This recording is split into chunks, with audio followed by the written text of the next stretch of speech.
बच्चों, हम क्लास 12 की गणित का अध्याय 9 अवकल समीकरण का अध्ययन कर रहे हैं। पिछले सेशन में हमने प्रश्नावली 9 विविध प्रश्नावली के उदाहरण संख्या 24 और 25 को हल करना सीख लिया है। बच्चों, आज के इस सेशन में हम विविध प्रश्नावली 9 के उदाहरण संख्या 26 से लेकर के उदाहरण संख्या 28 तक के उदाहरणों को हल करना सीखते हैं। तो आइए देखते हैं उदाहरण संख्या 26। देखिएगा बच्चों,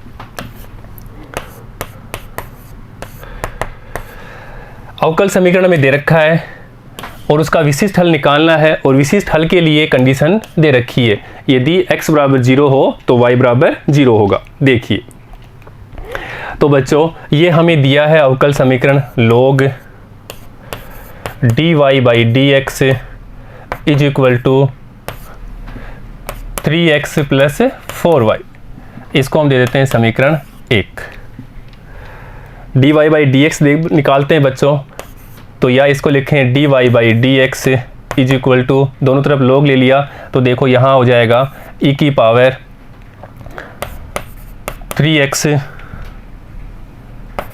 3x प्लस 4y। और बच्चों इसको हम लिख सकते हैं dy by dx is equal to e की पावर 3x और e की पावर 4y। ये हम लिख सकते हैं, जानते हैं हम। और बच्चों चर पृथक्करण कर लेते हैं, इसको दे देते हैं समीकरण 2। समीकरण 2 का चर पृथक्करण करने पर, समीकरण 2 का चर पृथक्करण करने पर, अर्थात y के पद हम लेफ्ट साइड ले आते हैं और x के पद राइट साइड ले जाते हैं। तो देखिएगा, इसलिए यहाँ से dy और y का ले आया तो यहाँ आएगा e की power 4y is equal to, यहाँ पे देखो e की पावर 3x है और ये dx हो जाएगा।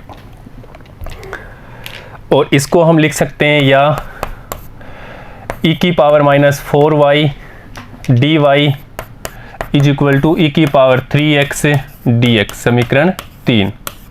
और समीकरण 3 का दोनों पक्षों से समाकलन करने पर, समीकरण 3 का समाकलन करने पर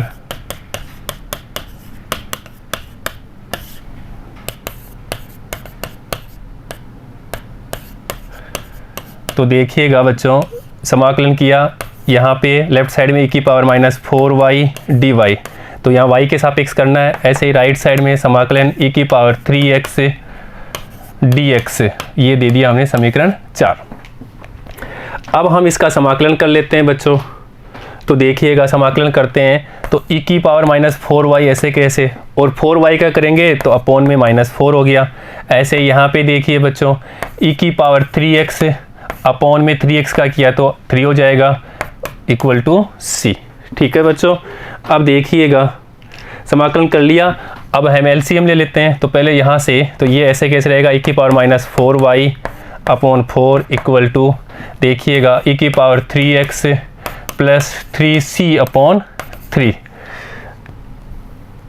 अब देखिएगा, हम इसको लिख सकते हैं e की पावर माइनस 4y, है ना, दोनों तरफ अपना एलसीएम ले लेते हैं। तो e की पावर, ये तो हो जाएगा e की पावर 3 e की पावर 4y इक्वल टू, यहाँ पे देखिएगा 4 e की पावर 3x प्लस 12। बच्चों माइनस भी है यहाँ पे, ये माइनस, तो ये माइनस भी रहेगा। अब देखिएगा, तो इसको हम लिख सकते हैं 4 e की पावर 3x प्लस, इसको हम राइट साइड ले जाते हैं तो माइनस था प्लस हो जाएगा 3 e की पावर माइनस 4y प्लस ये c है 12c इक्वल टू 0। देखिएगा, इसको दे देते हैं समीकरण 4 दे दिया, तो इसको 5 दे देते हैं, इक्वेशन 5। अब समीकरण 5 हमें व्यापक हल प्राप्त हो गया। समीकरण 5 व्यापक हल प्राप्त कर लिया। अब बच्चों क्वेश्चन में कंडीशन दे रखी है कि x बराबर 0 यदि y बराबर 0 दिया है x बराबर 0 और y बराबर 0। तो x बराबर 0 और y बराबर 0 हम समीकरण 5 में रख देते हैं, तो यहाँ हमें c का मान मिल जाएगा। देखिएगा बच्चों, तो x बराबर 0 और y बराबर 0 समीकरण 5 में रखने पर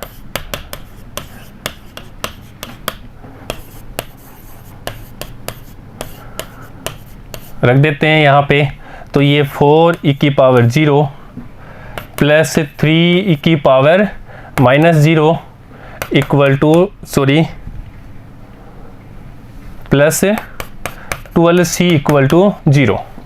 तो देखिएगा e की पावर 0, ये 0, तो 4 plus 3 plus 12c equal to 0, तो 12c equal to -7, c equal to -7/12। c का मान हमने प्राप्त कर लिया -7/12। ये मान हम समीकरण 5 में रख देते हैं बच्चों। तो c बराबर -7/12 का मान समीकरण 5 में रखने पर, और समीकरण 5 हमें दे रखा है, देखिए बच्चों, समीकरण 5 है हमारे पास में ये वाला 4e की पावर 3x प्लस 3e की power -4y plus 12c equal to 0। और समीकरण 5 है 4e की पावर -3y, 4e की पावर 3x,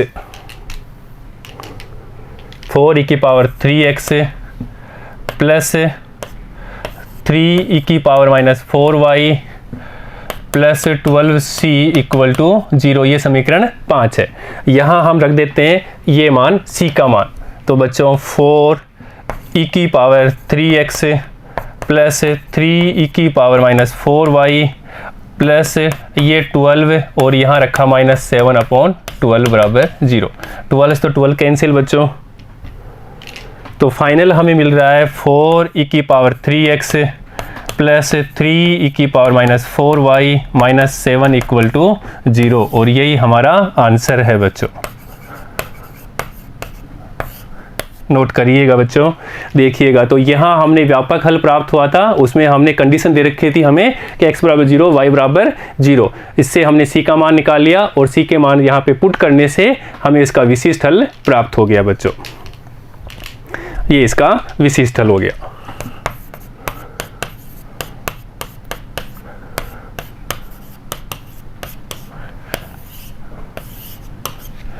ठीक है बच्चों, नोट करिएगा। नेक्स्ट देखते हैं उदाहरण संख्या 27। देखिएगा बच्चों,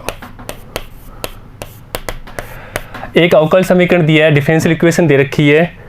देखिए बच्चों, हमें दे रखा है x dy minus y dx, bracket बंद और ब्रैकेट के बाहर y sine y/x is equal to दे रखा है y dx plus x dy, bracket और ब्रैकेट के बाहर x cos y/x दे रखा है बच्चों।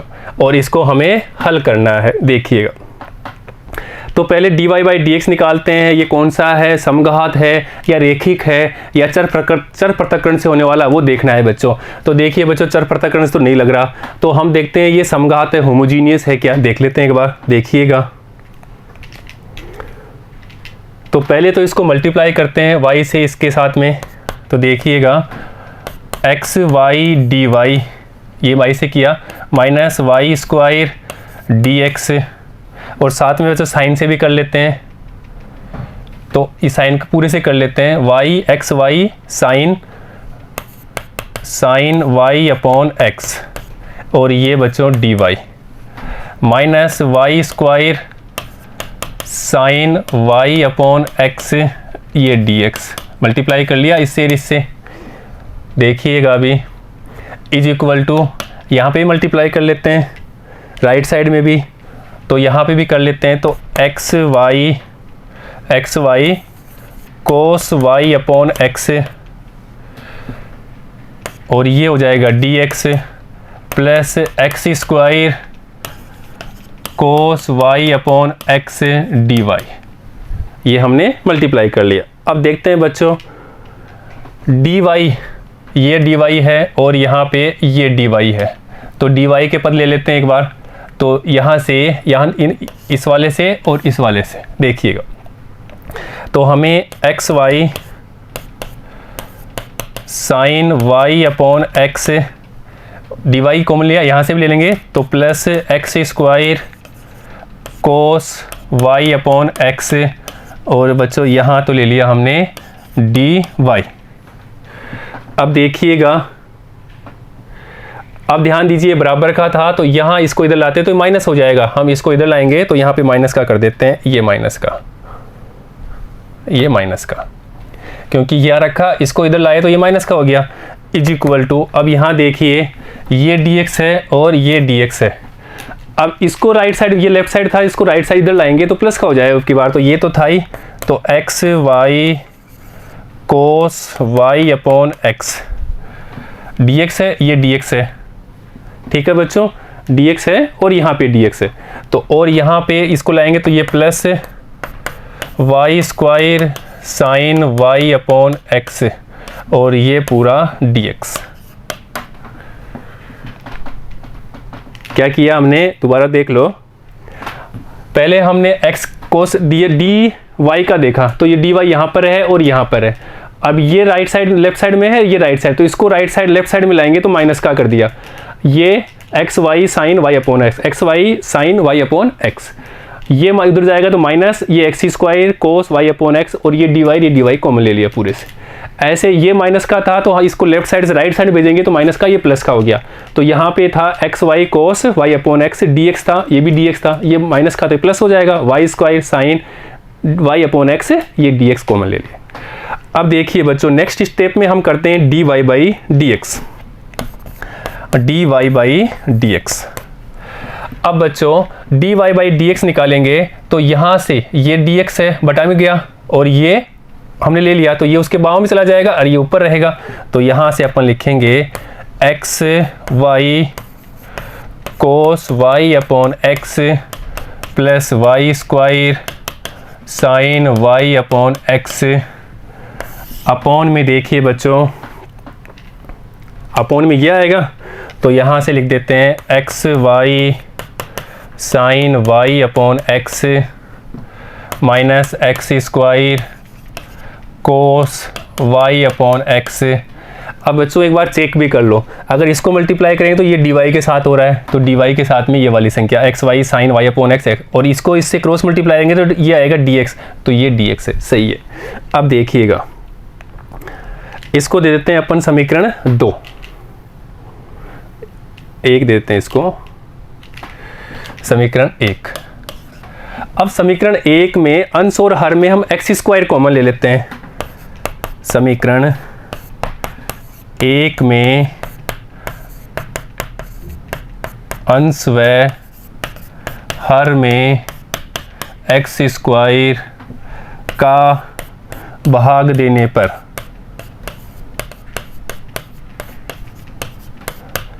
देखो, या 1 अपॉन एक्स स्क्वायर कॉमन ले लो या इसका भाग दे दो, देखिएगा, इसलिए dy by dx is equal to, तो यहाँ पे हमने एक्स स्क्वायर का दिया तो ये हो जाएगा y upon x cos y upon x plus x y square upon x square sine y upon x, upon में देखिए बच्चों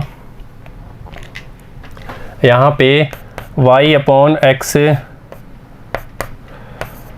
sign y upon x minus cos y upon x, समीकरण 2। और समीकरण 2 को देखो बच्चों, ये हमें dy by dx is equal to x की power 0 functions y upon x रूप का है, जो कि एक फलन समघात फलन है। अतः यह अवकल समीकरण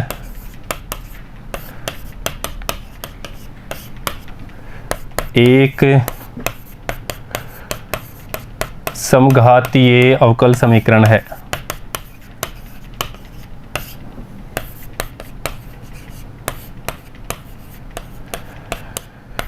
और समघाती अवकल समीकरण होने पे हम y बराबर vx मान लेते हैं और इसको सोल्व कर लेते हैं। इसलिए व्यापक हल के लिए y बराबर vx प्रतिस्थापित करते हैं।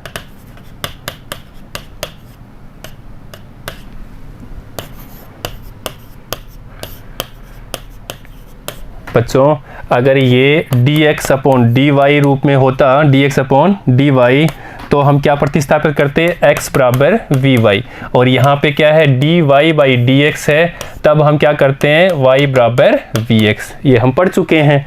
इसलिए देखिएगा अभी, तो y बराबर vx, हम इसको समीकरण दे देते हैं, यहाँ पे हमने समीकरण 2 दिया, समीकरण 3, और समीकरण 3 का x के सापेक्ष अवकलन करने पर, अवकलन से, तो देखो अवकलन करते हैं अपन, तो यहाँ पे dy बाई dx, और यहाँ पे करेंगे पहले x का करेंगे तो ये कांस्टेंट प्लस फिर y का करते हैं तो ये कांस्टेंट dv अपॉन dx। अब देखिए बच्चों समीकरण 2, 3 और 4 से, समीकरण 2, 3 व 4 से, तो देखिए समीकरण 2 हमें दे रखा है, यहाँ से ले लेते हैं बच्चों समीकरण dy बाई dx, समीकरण 2 में dy बाई dx की जगह v plus x dv by dx यहाँ पे रख देंगे, और v अपॉन v की जगह क्या रखेंगे y बराबर vx था, तो यहाँ पे v हो जाएगा, यहाँ पे भी ऐसे ही हम y बराबर vx स्क्वायर रख देंगे। तो देखिएगा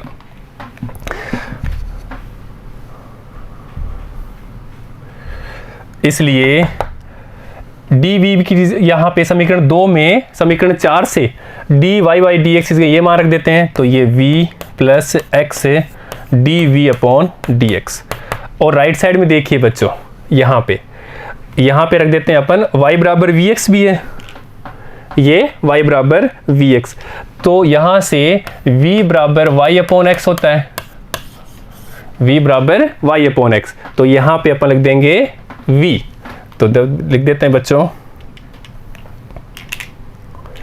ये v कोस, यहाँ पे भी रख देता हूँ v, इसकी जगह v, आगे देखिए प्लस y स्क्वायर से रखना हमें v square x square upon में x स्क्वायर है, इसकी जगह v स्क्वायर x अपॉन में ये है साइन, और इसकी जगह रखा हमने v, y अपॉन x की जगह v, क्यों रखा, क्योंकि y बराबर vx हमने प्रतिस्थापित किया है, माना है। अब देखिए अपॉन में यहाँ पे v रख देता हूँ, तो v साइन v, आगे देखिए माइनस कोस v,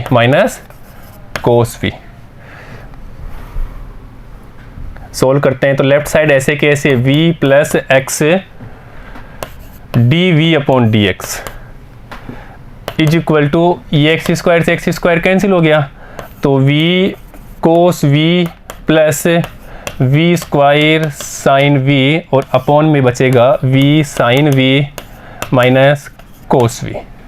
अब बच्चों इस v को राइट साइड में भेज देते हैं, या प्लस का है तो माइनस का हो जाएगा, तो नेक्स्ट स्टेप में हम लिखेंगे लेफ्ट साइड में x dv upon dx is equal to v cos v plus v square sine v upon में v sine v minus cos v, और ये माइनस v। अब राइट साइड में अपन LCM ले लेते हैं, और लेफ्ट साइड ऐसे कैसे रहेगा, x dv upon dx is equal to v cos v plus v square sine v, ये मल्टीप्लाई किया तो minus v square sine v,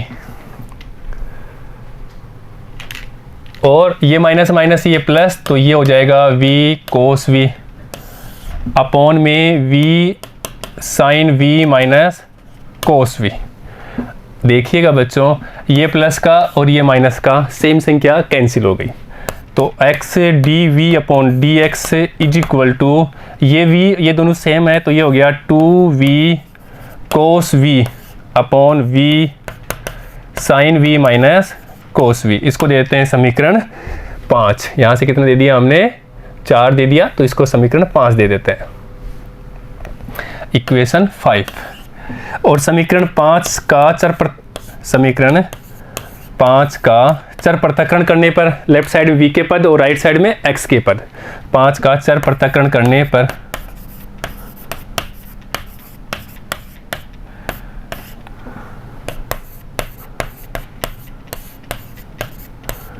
देखिएगा तो यहाँ पे ले आएंगे v sine v minus cos v, cross multiply किया अपॉन में यह आ जाएगा v कोस v, 2 यहीं रहने देते हैं is equal to 2dx upon x हो जाएगा। समीकरण 6 दे देते हैं इसको। और समीकरण 6 का दोनों पक्षों का समाकलन करने पर समाकलन से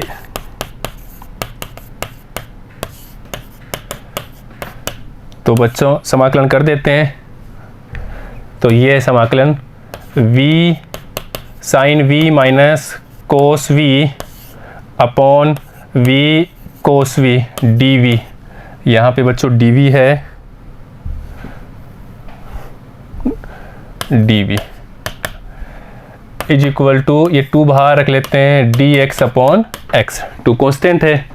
तो देखिएगा हर को अंश के दोनों के साथ लिख लेते हैं, इसलिए ये v sine v upon v cos v और अलग अलग समाकलन भी कर लेते हैं, ये dv माइनस यहाँ पे देखिए cos v upon v cos v dv equal to 2dx upon x।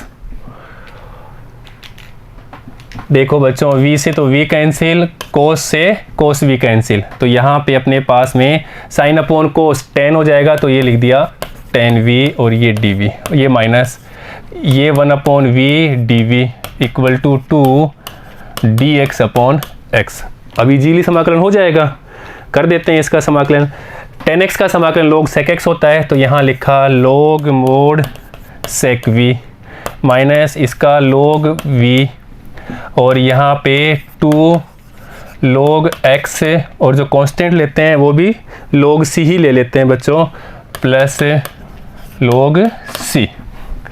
तो बच्चों इसको लिख सकते हैं log sec v upon v, log m minus n तो log m अपॉन n, ऐसे ही m log n तो पावर ऊपर चला जाएगा तो इसको लिख देंगे log x स्क्वायर और ये log m प्लस n तो वो भी c भी साथ में लिख देते हैं। तो बच्चों इसको लिख लेता हूँ मैं c x स्क्वायर।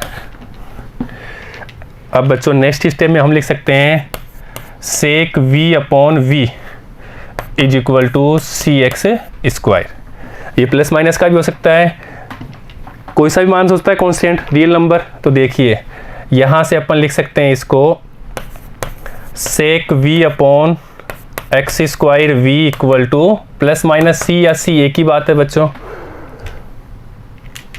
देखिएगा अब v बराबर वाई एक्स हमने माना था, y बराबर वी एक्स, सॉरी बच्चों y बराबर वी एक्स माना था, इसलिए v equal to y upon x रखने पर तो ये मान यहाँ पे रख देते हैं y की जगह v की जगह y अपॉन एक्स। तो देखिएगा इसलिए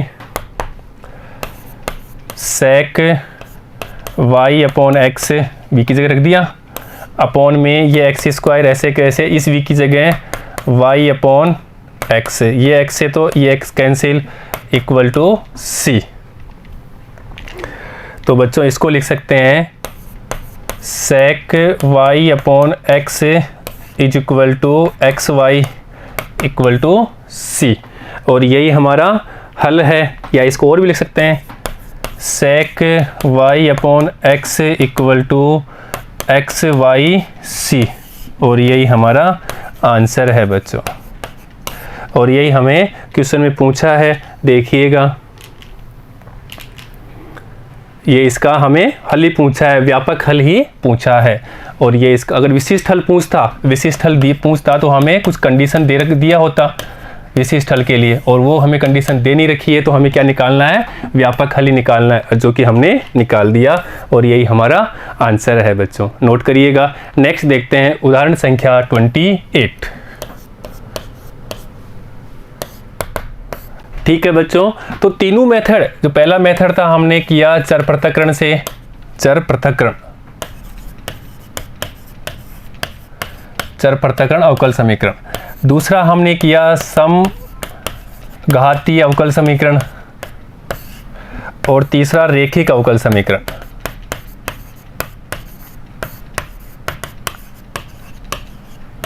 इसमें तो हमने चर पृथक्करण कर लिया, x के y के अलग अलग करके समाकलन कर लिया। इसमें हमने देखा कि होमोजीनियस है, अगर होमोजीनियस फंक्शंस है, अवकल समीकरण है, तो हमने y बराबर vx या x बराबर vy मान करके उसको हल कर लिया।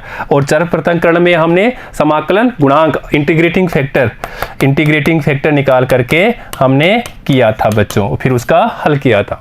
तो ये तीनों मेथड से हम अवकल समीकरण के हल निकाल रहे हैं। हम व्यापक हल, विशिष्ट हल और विचित्र हल, विचित्र हल हमारे कोर्स में नहीं है, तो व्यापक हल और विशिष्ट हल निकाल रहे हैं। देखिएगा,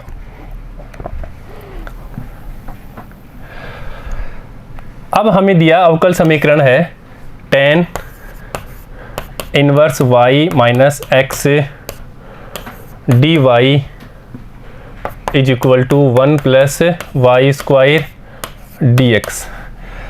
tan inverse y minus x dy equal to 1 plus y square dx, ये हमें एक अवकल समीकरण दे रखा है। अब देखते हैं कि चर पृथक्करण से होता है या समघात से होता है। तो ये समघात तो नहीं है, दिख रहा है यहाँ पे वाई स्क्वायर है और यहाँ पे 1 है, तो समघात तो नहीं है। तो हम देखते हैं इसको रेखिक अवकल समीकरण बनाने की कोशिश करते हैं। तो बच्चों dy अपॉन dx करते हैं, तो यहाँ पे 1 प्लस वाई स्क्वायर और अपॉन में tan inverse y minus x, tan inverse y minus, तो y का नहीं बैठ रहा बच्चों, तो इसको हम लिख सकते हैं, देखिएगा उलट देते हैं, तो dx upon dy is equal to tan inverse y minus x upon 1 plus y square. देखिए बच्चों ये बन सकता है, तो हम इसको लिख सकते हैं dx upon dy is equal to tan inverse y upon 1 plus y square, हर को इसके साथ लिखा, minus x upon 1 plus y square, x है, ये y का पद बन जाएगा बच्चों।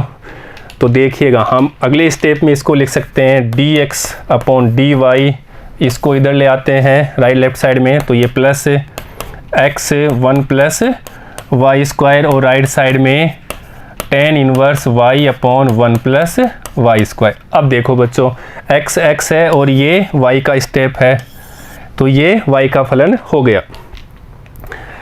इसको देते हैं समीकरण 1, और समीकरण 1 की हम तुलना कर लेते हैं, dx upon dy plus p1x is equal to q1, इस रूप का है ये, तो इस रूप से इसकी तुलना कर लेते हैं। तो समीकरण 1 और 2 की तुलना करने पर,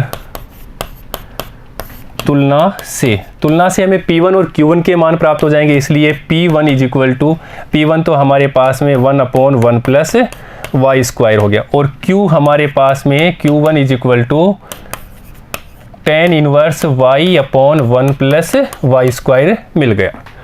अब देखिए इसका समाकल गुणांक निकाल लेते हैं, इंटीग्रेटिंग फैक्टर, इसलिए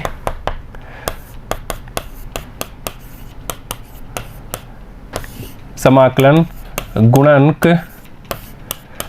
इंटीग्रेटिंग फैक्टर, और वो होता है integrating factor is equal to e P1 y का है तो dy, y का फलन है तो dy, और P1 का मान रख देते हैं यहाँ से, तो integrating factor equal to e P1 का मान यहाँ से, तो dy upon 1 plus y square, और ये क्या है, tan इनवर्स y है। तो बच्चों इंटीग्रेटिंग फैक्टर हमें मिल गया, integrating factor is equal to e की पावर tan इनवर्स y, इसको दे देते हैं समीकरण 3। तो बच्चों इंटीग्रेटिंग फैक्टर निकाल लिया, अब हम इसका व्यापक हल निकालते हैं। अतः व्यापक हल वो हम जानते हैं क्या होता है, x integrating factor is equal to समाकलन q1 इंटीग्रेटिंग फैक्टर dy ये प्लस c, ये हम जानते हैं। तो समीकरण 3 से इंटीग्रेटिंग फैक्टर का मान e की पावर tan इनवर्स y समीकरण 4 में रखने पर, तो समीकरण 3 व 4 से, समीकरण 3 व 4 से, इसलिए x यहाँ पे रखा हमने e की power tan inverse y, e की पावर tan इनवर्स y ये रख दिया हमने इंटीग्रेटिंग फैक्टर की जगह, इज इक्वल टू Q1। अब Q1 का मान देखिए बच्चों क्या दे रखा है हमें, Q1 का मान tan inverse upon 1 plus y square, तो ये लिखा Q1 का मान tan inverse y upon 1 plus y square, और इंटीग्रेटिंग फैक्टर का मान लिख देते हैं अभी e की पावर tan इनवर्स y, और ये dy और ये कांस्टेंट। अब बच्चों राइट हैंड साइड का समाकलन कर लेते हैं, तो देखिएगा tan inverse y equal to t माना, इसलिए इसका अवकलन किया तो 1 upon 1 plus y square dy equal to d t, ये मिल गया। इसलिए x e की पावर tan, थोड़ा नीचे लिख लेते हैं इसको, x tan इनवर्स e की power tan inverse y equal to समाकलन, इसको t लिखा, इसको t, तो ये t, और ये भी बच्चों t, तो ये e की पावर t हो गया, ये e की पावर t, ये t, ये e की पावर t, और ये dt हो गया, तो ये dt। अब इसको हम आइलेट से, खंड से विधि से हम कर लेते हैं फर्स्ट फलन और सेकंड फलन, तो ये अपना फर्स्ट फलन और ये सेकंड फलन। तो देखिएगा इंटीग्रेटिंग लगा लेते हैं, यहाँ पे समाकलन कर लेते हैं खंड से विधि बाई पार्ट्स मेथड से। ये ऐसे कैसे, x e की power tan inverse y equal to first फलन क्या है t, सेकंड फलन का समाकलन ये e की पावर t होगा, माइनस फर्स्ट फलन का अवकलन ये 1, और सेकंड फलन का समाकलन e की पावर t प्लस c।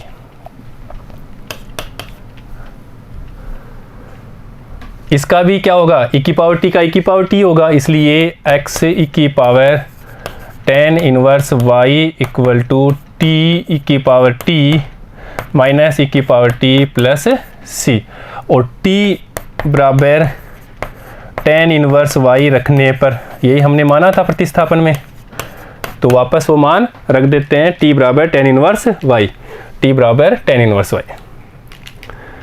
इसलिए x e की power tan inverse y equal to tan inverse y और e की power tan inverse y minus e की power tan inverse y plus c। अब बच्चों e की पावर tan इनवर्स y दोनों तरफ क्या करते हैं, भाग दे देते हैं, तो लेफ्ट साइड में तो x बराबर, यहाँ पे देखो बच्चों भाग दे देते हैं, तो यहाँ पे बचेगा e की पावर, पूरा e की पावर दे देते हैं, तो बच्चों यहाँ तो tan इनवर्स y और यहाँ पे -1 प्लस c, और यहाँ पे देंगे तो e की power minus tan inverse y, और बच्चों यही इसका व्यापक हल है, या तो ये आंसर दे रखा होगा या दे रखा होगा, ये इसका व्यापक हल।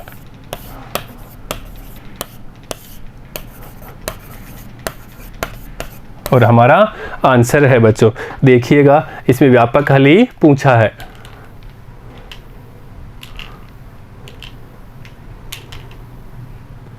ये बच्चों इसका विशिष्ट हल नहीं पूछा, अगर विशिष्ट हल पूछा होता तो यहाँ पे कंडीशन दी होती और हम सी का मान निकाल लेते और सी का मान निकाल के वापस व्यापक हल में रख देते तो हमें विशिष्ट हल मिल जाता, परंतु यहाँ पे ओनली व्यापक हल ही पूछा है और वो हमने निकाल दिया बच्चों।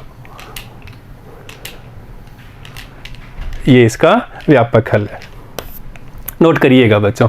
तो बच्चों आज हमने इस सेशन में विविध प्रश्नावली 9 के उदाहरण संख्या 26 से लेकर के उदाहरण संख्या 28 तक के उदाहरणों को हल करना सीखा है। बच्चों नेक्स्ट सेशन में हम प्रश्नावली 9 विविध प्रश्नावली के प्रश्नों को हल करना सीखेंगे। ठीक है बच्चों, धन्यवाद।